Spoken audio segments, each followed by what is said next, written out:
Kita akan belajar sebetulnya judulnya kurang tepat ini ya. Tapi memang di perikopnya itu judulnya ini, cuman kurang tepat aja. Kok dikasih judul ini Pak? Yes kadung. Saya sudah kadung sama Yemima, setelah itu baru nyadari, oh iya harusnya judulnya seperti ini. Judulnya apa Pak? Nanti kita lihat ya.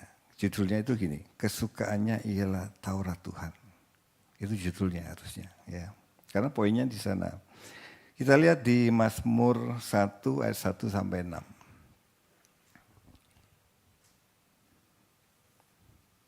Shalom yang ada di rumah, Pak Bambang, ada Fredo, Kartika. Silakan Pak Andoko. Mazmur 1 ayat 1 sampai 6. Ya. Berbahagialah orang yang tidak berjalan menurut nasihat orang fasik, Ya. yang tidak berdiri di jalan orang berdosa, dan yang tidak duduk dalam kumpulan pencemooh. Tetapi yang kesukaannya ialah Taurat Tuhan, dan yang merenungkan Taurat itu siang dan malam. Ia seperti pohon yang ditanam di tepi aliran air, yang menghasilkan buahnya pada musimnya, dan yang tidak layu daunnya, apa saja yang diperbuatnya berhasil. Bukan demikian orang fasik, mereka seperti sekam yang ditiupkan angin. Sebab itu orang fasik tidak akan tahan dalam penghakiman, begitu pula orang berdosa dalam perkumpulan orang benar. Sebab Tuhan mengenal jalan orang benar, tetapi jalan orang fasik menuju kebinasaan. Ya, baik Bapak Ibu. Ini sebetulnya poin dari pasal 1 ayat 1 sampai 6 di Mazmur 1 ini, itu di ayat 2-nya sebetulnya. Itu poinnya di sana. Kuncinya, ayat kuncinya di sana. Tetapi yang kesukaannya ialah Taurat Tuhan, dan yang merenungkan Taurat itu siang dan malam. Itu poinnya di sana. Bapak Ibu, ini surat tidak ditulis penulisnya. Siapakah penulisnya? Tapi banyak teolog yang mengatakan bahwa ini yang menulis Daud. Karena memang sebagian besar Mazmur itu tulisan Daud. Tidak semua Daud, tapi sebagian besar Daud yang menulisnya. Kalau kita lihat mungkin, ya ini penafsiran saya sendiri, kayak lebih banyak memang Daud yang menulisnya. Nah, kita lihat dari perspektif mengapa Daud menulis hal ini. Daud menulis hal ini itu karena pengalamannya dia. Kita tahu bahwa Daud itu orang yang mendambakan berkenanan di hati Tuhan. Di dalam perjanjian baru itu ditulis loh Daud, bahwa dia hambaku yang berkenan. Ditulis. Walaupun hidup Daud bukan mungkin, ada cacatnya. Dan cacatnya itu tidak sederhana. Dia meniduri istri orang, suaminya dibunuh di front depan. Itu sangat fatal kalau hari ini ada seorang hamba Tuhan yang lakukan seperti itu. Tetapi kita tidak memungkiri bahwa Daud itu orang yang sangat mencintai Tuhan. Daud itu dia berikan waktu ada di Mazmurnya bahwa dia 7 kali menghadap Tuhan sehari. Ini orang yang betul-betul berurusan dengan Tuhan dan mencintai Tuhan. Dia katakan di Mazmurnya, selidiki aku ya Allahku, apakah ada celah. Dia ingin bersih di hadapan Tuhan. Dia ingin berkenan di hadapan Tuhan. Dia mencintai Allahnya. Dia dalam setiap tindakannya, Daud itu selalu minta pertimbangan Tuhan. Selalu minta pertimbangan Tuhan. Dia mau perang, dia tanya dulu, Tuhan aku kejar enggak? Perang enggak? Aku hadapi enggak? Kalau Tuhan ngomong enggak, dia enggak perang. Kalau dia harus perang, dia perang. Memang Daud tidak luput dari kesalahan, tapi kita belajar dari yang baik, yang benar dari Daud. Suatu ketika Daud itu menyuruh orang yang terbaiknya, 3 orang triwira, itu orang terbaiknya, dan orang yang cekatan sudah sangat dipercaya oleh Daud. Dia bilang seperti ini, aku minta air yang ada di daerah Palestina. Nah, kalau ngambil air itu tentu dia berhadapan dengan orang Palestina, orang Filistin, bukan Palestina, orang Filistin pada waktu itu. Dia harus menghadapi orang itu. Jadi kalau dia mendapatkan air itu sesuatu privilege gitu. Sesuatu mungkin air, tapi karena itu air didapatkan dengan cara yang sulit, karena yang bisa hanya triwira ini yang diutus, itu jadi airnya berharga gitu loh. Anda nangkep ya? Jadi dia ngomong, aku ingin air itu. Maka triwira ini berangkat, karena raja yang nyuruh.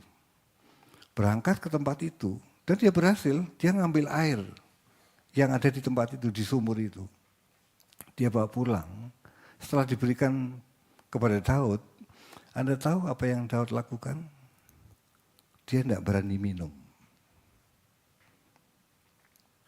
Diapain Pak?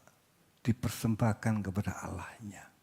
Dia ngomong gini, aku nggak layak untuk terima air ini. Ngerti maksudnya? Ada mengerti maksudnya? Kenapa dia tidak minum? Dia tidak mau melukai Tuhan. Dia tidak mau dia jadi Tuhan bagi rakyatnya. Biar Allah yang menjadi Tuhan bagi rakyatnya. Dia tidak mau melukai Allahnya yang senantiasa menolong dalam perjalanan hidupnya. Dia tidak berani minum. Kenapa?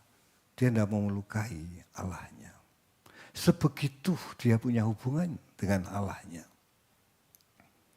Kenapa saya cerita ini dulu?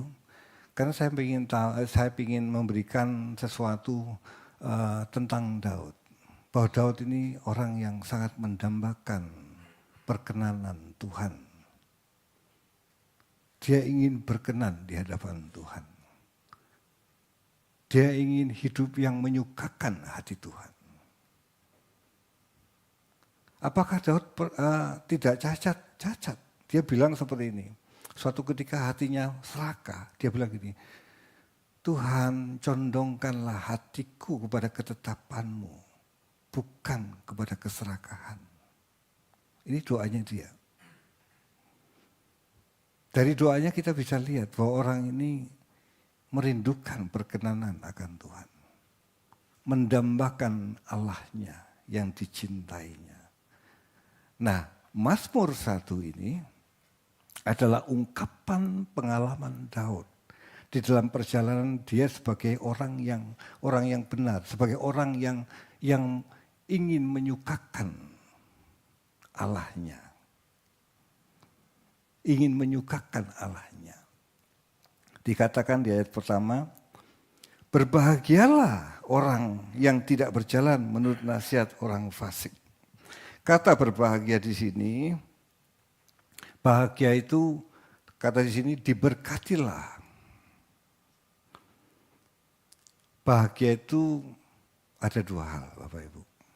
Bisa karena hal jasmani, bisa karena hal rohani. Tentu yang di sini bukan hal yang jasmani, tapi hal yang rohani. Contoh kalau hal yang jasmani, bahagia itu kalau orang mendambakan mobil mama. Tiba-tiba dia dapat hadiah mobil. Betapa bahagianya hatinya. Nangkep? Ya.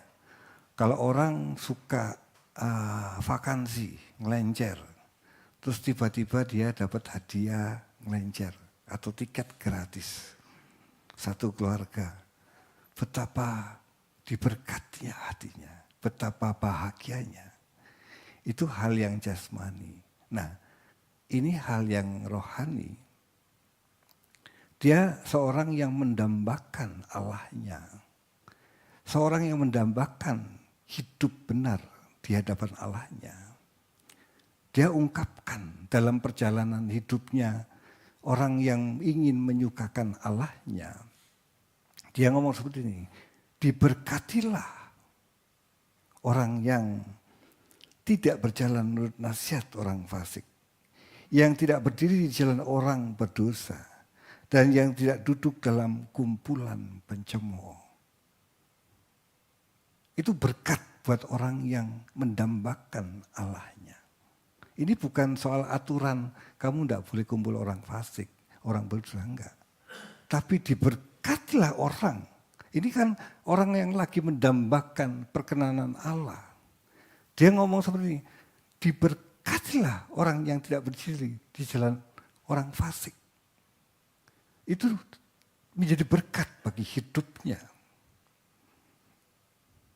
Yang tidak berdiri di jalan orang berdosa, itu menjadi berkat bagi hidupnya.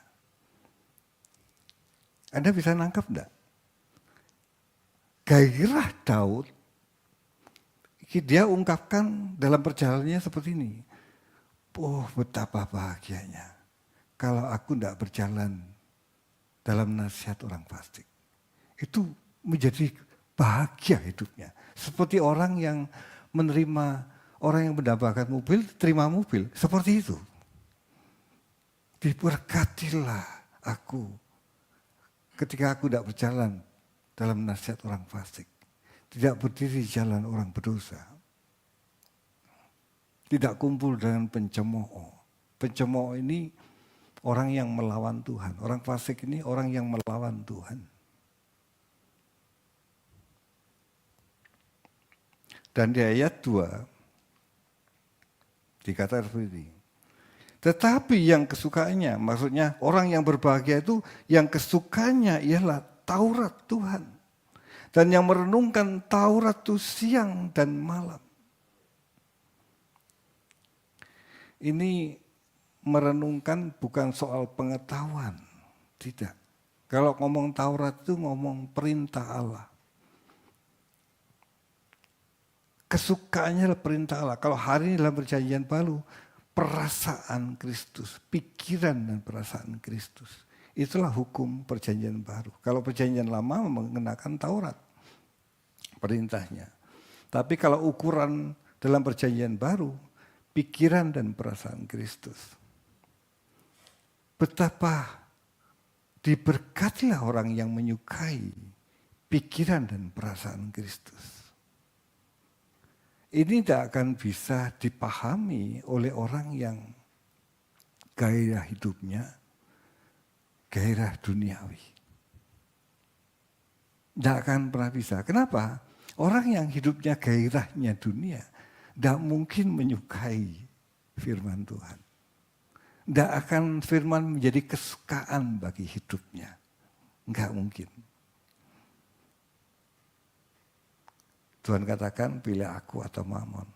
Tidak ada tengah-tengahnya. Atau dua-duanya, enggak.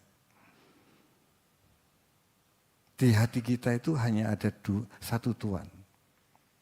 Allah atau yang lain. Kalau kita menyukai dunia, tidak mungkin kita menyukai tentang hal-hal Allah. Tidak mungkin. Makanya Tuhan katakan, kalau kamu mau ikut aku, kamu harus melepaskan dari segala milikmu. Tidak ada ikatan dalam hati. Amin. Amin. Ini gairah yang ada pada diri Daud. Tetapi yang kesukaannya ialah Taurat Tuhan. Perintah Tuhan. Kesukanya Taurat Tuhan. Perintah Tuhan. Dan yang merenungkan Taurat itu siang dan malam. Merenungkan itu, kalau orang merenungkan firman Tuhan siang dan malam, isi pikirannya tentu kebenaran dari Allah. Dia akan memiliki hubungan yang kuat dengan Allahnya. Isi pikirannya tentu pikiran Allah. Dan setiap keputusannya selalu menyertakan Allah. Tadi saya katakan Daud ketika mau perang, dia tanya dulu. dia lakukan sesuatu, dia tanya dulu dengan Tuhan. Pikirannya selalu dipenuhi akan pikiran Allah. Bapak Ibu, kalau suami istri itu ideal, tentunya seperti ini. Kalau suami ingin melakukan sesuatu, kalau dia mencintai istrinya, dia pasti tanya dulu sama istrinya. Kenapa? Takut melukai dia. Amin. Mam, aku mau lakukan ini. Oke. Dia setuju baru lakukan. Ini yang ideal ya. Ya. Contoh mamanya kita mau beri seseorang. Tanya dulu, mau memberkati pekerjaan Tuhan. Tanya dulu. Memang tanya Tuhan, tapi konfirmasi dulu. Ya. Tentu ini tidak bisa semua. Kenapa? Tentu ada yang kebalikan, warna suami medit atau sinya yang medit, kebalikannya. Itu juga tidak bisa jadi ukuran. Tapi kalau dua-duanya bertumbuh dalam kebenaran, itu bisa jadi ukuran. Nangkep ya? Ya. Itu yang saya masukkan tuh bahwa orang yang mencintai seseorang, dia tidak mau melukai orang itu, maka dia kalau melakukan sesuatu dia tanya dulu. Demikian kita dengan Allah. Tentu Allah sangat ideal. Kalau kita tanya dengan dia, itu pasti tepat. Pertimbangannya sangat tepat. Walaupun apa yang dilakukan itu menyakitkan. Amin. Berkorban kan menyakitkan. Tapi kalau Allah bilang iya, dan kita melakukan, karena kita tidak mau melukai dia. Orang yang memiliki hubungan yang benar dengan Allahnya akan mengalami hal yang seperti ini. Dan Daud mengatakan, berbahagialah orang yang kesukaannya Taurat Tuhan, kesukaannya firman Tuhan. Kenapa? Yang merenungkan firman itu siang dan malam. Kenapa? Dikatakan di ayat 3. Orang yang sukanya firman Tuhan, ia seperti pohon yang ditanam di tepi aliran air, yang menghasilkan buahnya pada musimnya, dan yang tidak layu daunnya, apa saja yang diperbuatnya berhasil. Ia seperti pohon yang ditanam di tepi aliran air. Pohon yang di tepi aliran air, maksudnya apa? Pohon yang tidak pernah kekurangan sumber hidup. Ini pohon, jangan digambarkan pohon yang ada di Indonesia, karena tanahnya subur. Ya, tentu ini penulisan ayat ini kan di Timur Tengah, di mana pohon yang ditanam di tanah yang tidak sesubur Indonesia. Ya. Panasnya itu melebihi iklim kita. Sana kalau panas bisa di atas 40 derajat. Bisa lebih, ya. Kalau pohon tuh kena panas segitu, itu di Indonesia gosong, Bapak Ibu. Di sana kok tidak gosong? Tentu kalau akarnya ketemu dengan air. Pohon yang di sana itu pohon yang menurut saya pohon yang sangat teruji. Pohon yang kalau dia ketemu dengan air, di pinggiran aliran air, panas teriknya bagaimanapun, itu pohon akan tetap hijau daunnya. Kenapa? Ada air hidup. Sebetulnya ini menggambarkan perjalanan seseorang yang mendambakan Allahnya. Orang yang punya ikatan dengan Allahnya yang kuat. Dan selalu hidup di dalam perkenanan Allahnya. Dia punya hubungan dengan sumber hidup. Apapun yang terjadi bisa tergoncang, tapi dia akan menjadi pohon yang bertahan. Seperti pohon yang dimaksud ini. Daunnya tetap hijau. Berbuah pada musimnya. Pohon bisa tidak berbuah pada musimnya karena suplai makanannya tidak lancar. Tapi kalau pohon itu ditanam di tepi aliran air, pohon itu yang ada jaminan kehidupan di dalam diri pohon itu. Pohon itu pohon yang teruji. Bapak Ibu, perjalanan orang Kristen, perjalanan orang percaya tidak akan luput dari ujian. Tuhan Yesus ngomong seperti ini. Dalam baik di Wahyu maupun surat-suratnya di Timotius dan yang lain. Bahwa Allah itu menguji hati. Ingat, Allah itu menguji hati. Dalam perjalanan lama juga dikatakan bahwa Allah itu menguji hati. Menguji batin. Orang yang mengikuti jalan Tuhan Yesus pasti mengalami ujian. Dan banyak orang tidak bisa tahan dalam ujian itu. Kenapa? Karena dia tidak memiliki hubungan yang kuat dengan sumber hidup itu. Dia tak pernah bergaul dengan firman itu. Dia tidak pernah merenungkan firman itu siang dan malam. Ketika suatu masalah dalam hidupnya terjadi, pikirannya hanya bagaimana masalah itu selesai. Tapi tidak pernah melihat sikap reaksi batinnya saat dia mengalami hal itu terjadi. Tidak bisa melihat kecacatan dirinya. Ketika, gini Bapak Ibu, kita kalau mau lihat produk itu teruji atau tidak, dia akan mengalami sesuatu yang ekstrim.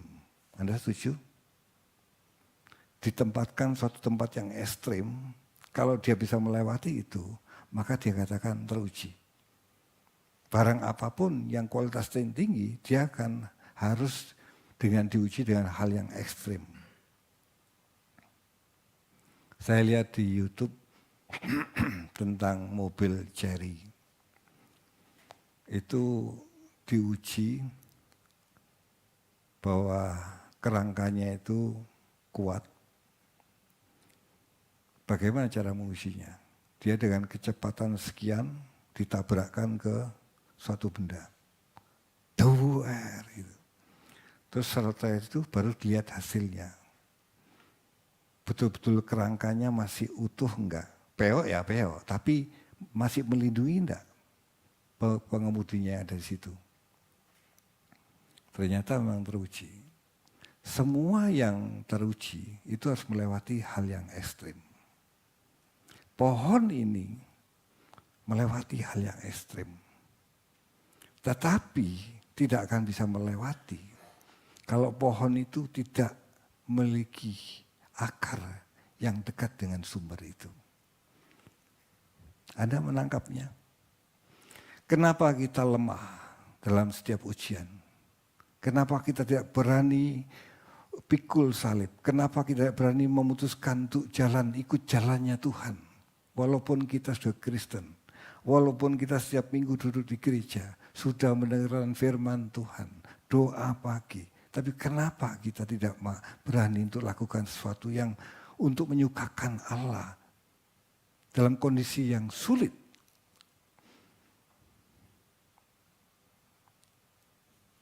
Karena kita tidak pernah bergaul dengan Dia. Karena kita berjalan dengan kekuatan sendiri. Maka ada ayat yang lain yang mengatakan, diberkatilah orang yang mengandalkan Tuhan, yang menaruh harapannya kepada Dia. Bapak, Ibu, ikut Tuhan itu sesuatu perjalanan yang penuh tidak kepastian. Sedangkan kita itu suka kepastian. Ya Pak ya? Halo, Anda bisa bahasa Indonesia kan? Ya. Kita itu suka kepastian. Tapi kalau mau ikut Tuhan Yesus itu jalannya penuh ketidakpastian. Kenapa? Karena Tuhan mau mengandalkan dia. Kita mengandalkan dia. Bergantung kepada dia. Saya melewati hal ini banyak hal ya. Walaupun tidak se-ekstrim seperti Pak Eras ya. Tapi saya melewati itu. Seringkali Tuhan uji percaya saya. Dalam setiap hal. Dalam setiap peristiwa. Dan saya melihat keadaan diri saya. Yang saya sering, aduh Tuhan. Aku belum seperti yang Engkau mau. Aku masih banyak cacat celah. Semakin seseorang itu semakin mendekat kepada Allahnya, Allah yang penuh terang, maka Allah itu menerangi batiniah kita. Bisa melihat keadaan kita yang penuh dengan kerusakan, kecacatan, yang membutuhkan Dia saja yang bisa membenahi, menyelesaikannya. Pak, Bu, hanya Dia yang bisa menyelesaikan di dalam diri kita. Tapi itu tidak akan selesai kalau kita tidak menyadarinya. Dan kita tidak akan menyadarinya kalau kita tidak di dalam terangnya. Amin.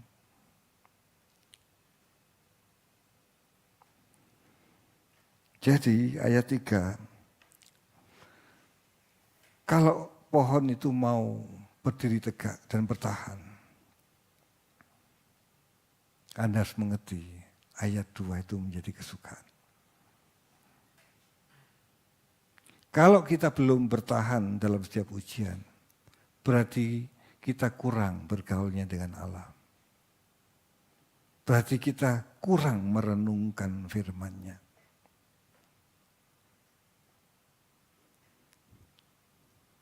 Masih pikirannya lebih banyak hal-hal duniawi dari perkara-perkara yang rohani.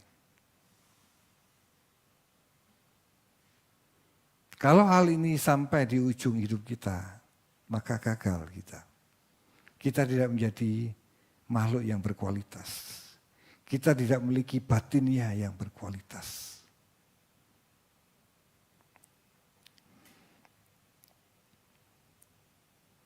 Dikatakan bahwa apa yang diperbuatnya berhasil, banyak orang berpikir ini hal tentang berhasil hal-hal jasmani. Bisa ya, bisa tidak. Tapi yang pasti ini berhasil bagaimana dia mengendaki, bagaimana dia melakukan kehendak Allah dengan berhasil. Karena motivasi orang yang menulis ini, bagaimana dia berkenan di hadapan Allah. Tentu dia bukan bicara tentang hal yang jasmani. Tapi bisakah diaplikasi dengan jalan-jalan? Bisa. Tuhan pasti pelihara kok. Orang yang sungguh-sungguh sama Tuhan, Bapak Ibu, percayalah Tuhan itu sangat memelihara. Saya ngomong seperti ini bukan mau mengencourage Anda, enggak. Tapi saya mengalaminya. Saya mengalami bukan 1-2 tahun. Mungkin kalau di atas 15 tahun ya. Saya melihat bagaimana Allah memelihara orang yang mau sungguh-sungguh dengan Dia. Saat sulit terjadi, ya. Tapi saya melihat bagaimana Allah memelihara. Amin. Amin.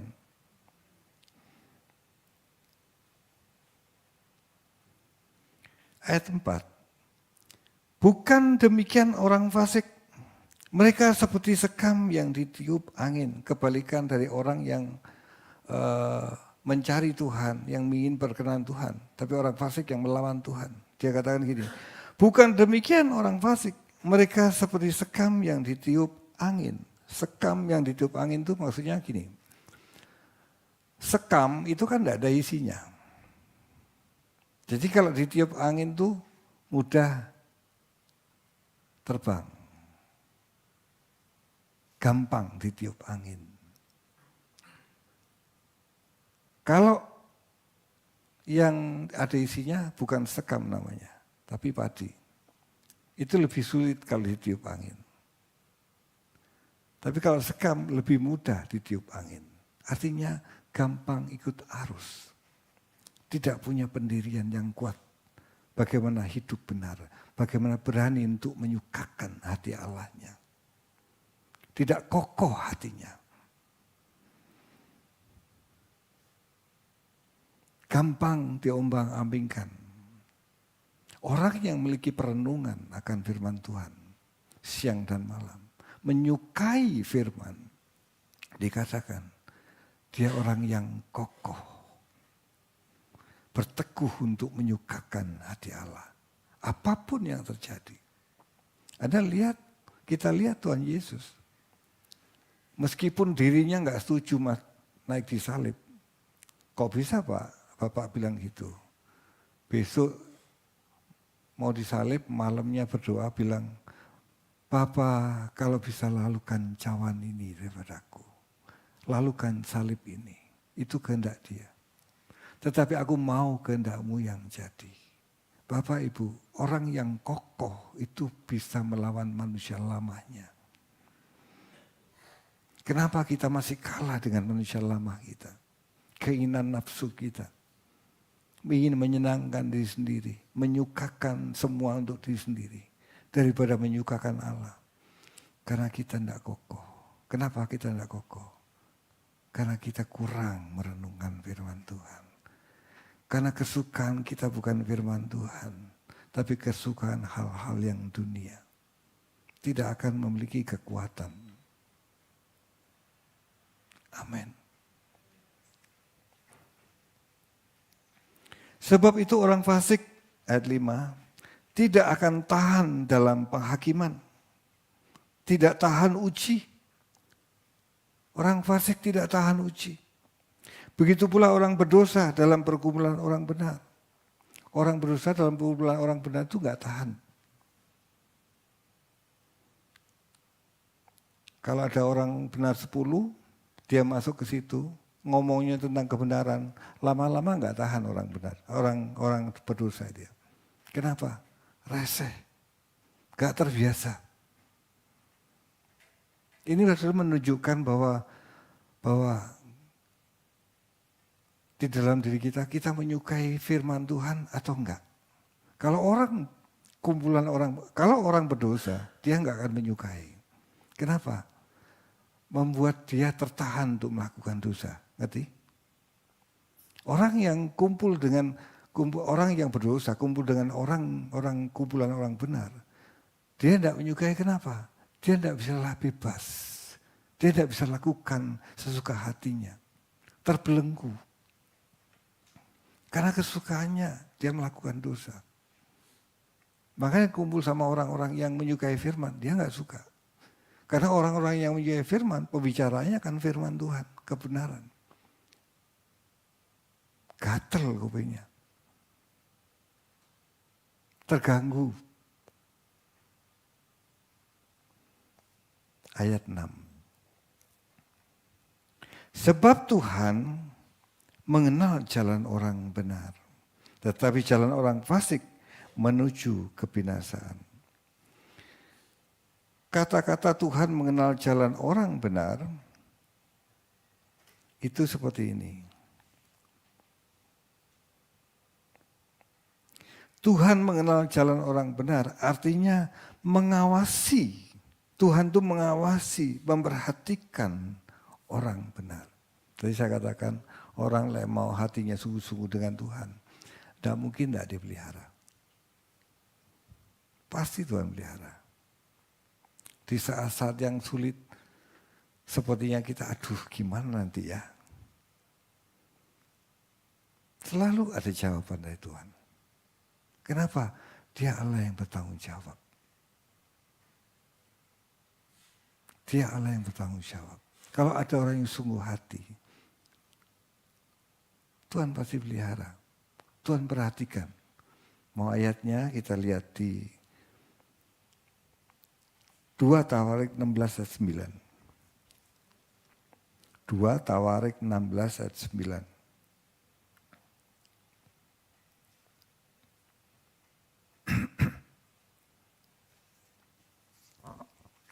2 Tawarik 16 ayat 9. Karena mata Tuhan menjelajah seluruh bumi untuk melimpahkan kekuatannya kepada mereka yang bersungguh hati terhadap Dia. Dalam hal ini engkau telah berlaku bodoh, oleh sebab itu mulai sekarang ini engkau akan mengalami peperangan. Ya, karena mata Tuhan menjelajah seluruh bumi untuk melimpahkan kekuatannya kepada mereka yang bersungguh hati terhadap Dia. Mata Tuhan itu menjelajah seluruh bumi dan memperhatikan orang-orang yang bersungguh hati dan akan memberikan kekuatan. Bapak Ibu, kalau Anda tidak sungguh-sungguh dengan Tuhan dan dalam situasi yang sulit, Anda merasa bahwa tidak ada orang yang menolong, tidak ada orang yang memperhatikan, tidak apa-apa. Kalau Anda punya hati sungguh-sungguh hati sama Dia, tentu sungguh hati ini jangan dibangun saat itu saja, tapi setiap hari dibangun. Kalau orang membangun hubungan hanya ketika ada masalah baru cari Dia, itu namanya apa? Oportunis ya. Hanya saat dia membutuhkan dia mencari. Egois banget itu. Anda kalau punya teman ya, terus teman itu nyari Anda kalau dia lagi butuh uang. Kira-kira tiap kali dia lakukan hal itu, kira-kira Anda gimana? Bahasa Jawa ini sengkah mau ngadepi. Karena hanya butuhnya saja dia datang. Apalagi dengan Allah. Kalau butuh saja baru doanya sungguh-sungguh. Jangan. Tiap hari dibangun. Daud dikatakan menyukai firman-Nya. Tiap hari.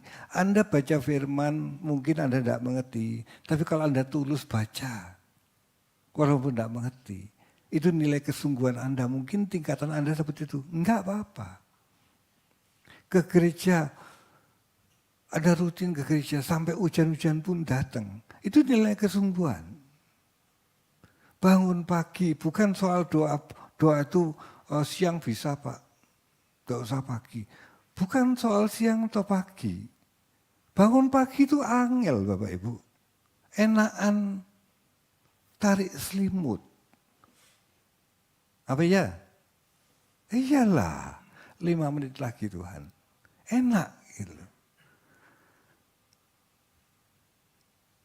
Tapi kalau kita mau singkirkan selimut, sikat gigi, cuci muka, persiapan, terus berdoa. Itu nilai kesungguhan kita mau cari Dia. Katakan, oh itu rutinitas Pak, it's okay. Semua lewat rutinitas sampai Anda ketemu dengan Tuhan, benar. Tapi dibangun dengan rutinitas itu. Dengan melepaskan keegoisan kita. Anda pikir bangun pagi itu gampang? Nggak gampang. Kecuali Pak Andoko memang bangunnya pagi. Kenapa? Tidurnya sore. Bagi mereka yang bangunnya tidurnya jam 10, jam 11, bangun pagi itu nggak mudah. Bukan Pak Andoko mudah, enggak. Dia orang yang tekun. Nah iya, saya pernah tidur sama dia di hotel. Saya belum bangun, dia sudah bangun. Sudah persiapan untuk menghadap Tuhan.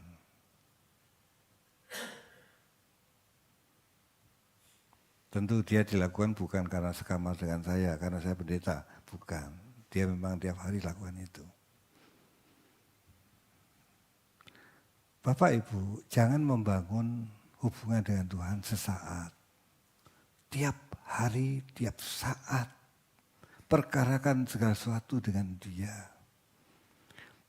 Belajarlah ngomong sama Dia, Tuhan. Ini gimana? Tolong aku Tuhan. Ketika dalam keadaan sulit. Atau melakukan sesuatu yang Anda ragu. Tanya sama Dia. Tapi Anda tidak akan dengar suara Tuhan kalau Anda tidak pernah membangunnya dengan dia. Tuh Anda tidak tahu cara Tuhan ngomong, ada cara Tuhan untuk menjawabnya. Mungkin bukan dengan suara yang langsung, bisa dengan keadaan, apapun. Melalui orang lain, bisa. Bangunlah hubungan itu setiap saat, bukan hanya ketika kita membutuhkan. Ungkapan Daud, dia ngomong, berbahagialah orang yang menyukai. Menyukai bukan sesaat. Menyukai itu setiap saat. Hatinya benar-benar suka. Kalau Anda ngomong, saya belum suka Pak. Ya mungkin karena pikiran kita terlalu duniawi. Tapi paksalah dulu sampai akhirnya Anda menyukainya. Amin. Amin.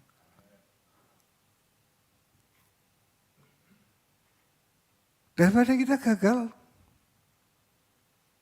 yang akhirnya kita tidak dikenal oleh Allah.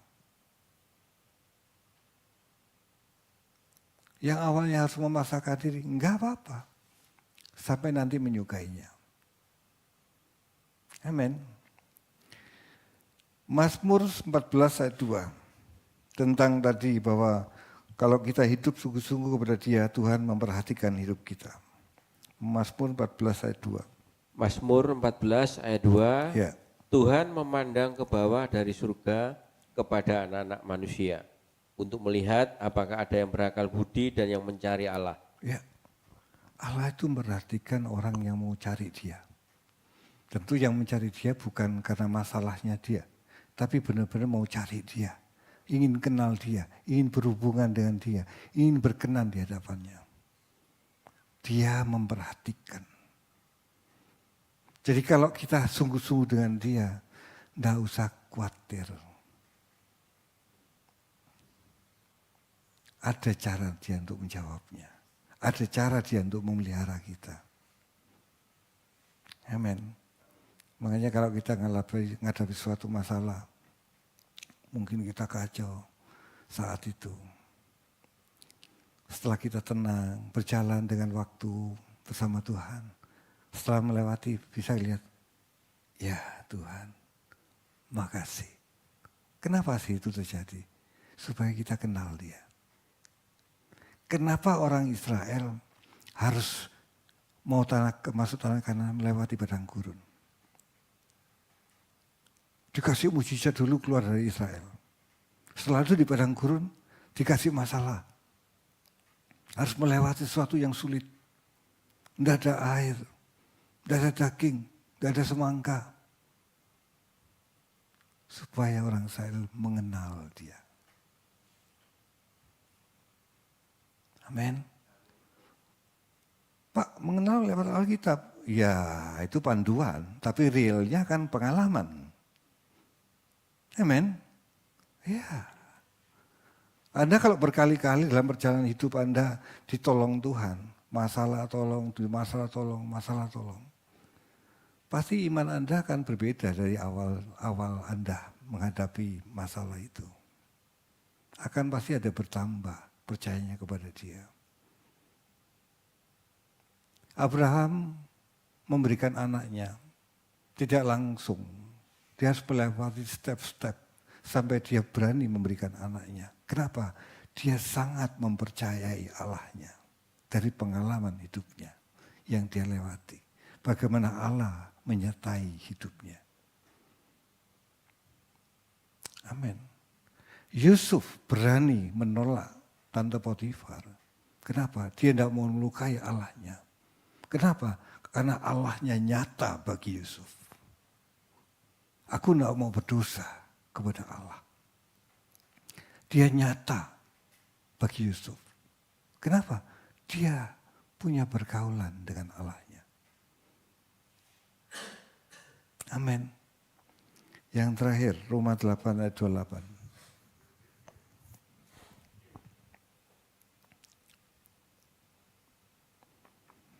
Roma 8 ayat 28. Ya. Kita tahu sekarang bahwa Allah turut bekerja dalam segala sesuatu untuk mendatangkan kebaikan bagi mereka yang mengasihi Dia, yaitu bagi mereka yang terpanggil sesuai dengan rencana Allah. Ya, ini bukan hal jasmani konteksnya, tapi hal rohani. Kita tahu sekarang bahwa Allah, kata turut itu tidak ada, tapi Allah bekerja dalam segala sesuatu untuk mendatangkan kebaikan bagi rohani kita, bagi karakter kita, bagi persiapan untuk hidup kekal, bagi mereka yang mengasihi Dia. Kalau kita mencari Dia dan kita mengasihi Dia, Allah memperhatikan. Jeleknya seapapun jeleknya, Tuhan akan tuntun untuk menjadi baik. Kalau Anda, aduh Tuhan, mulutku masih saja berbuat yang sama, tolong aku Tuhan. Tuhan akan tolong. Pak, Bu, betapa tidak mudahnya merubah karakter kita yang sudah rusak. Tapi kalau kita bersama dengan Allah dan kita mencari Dia, Tuhan akan tuntun kita, Tuhan akan ubahkan kita menjadi serupa dengan putranya yang mungkin mustahil bagi kita. Tapi Tuhan katakan tidak ada yang mustahil bagi Bapa.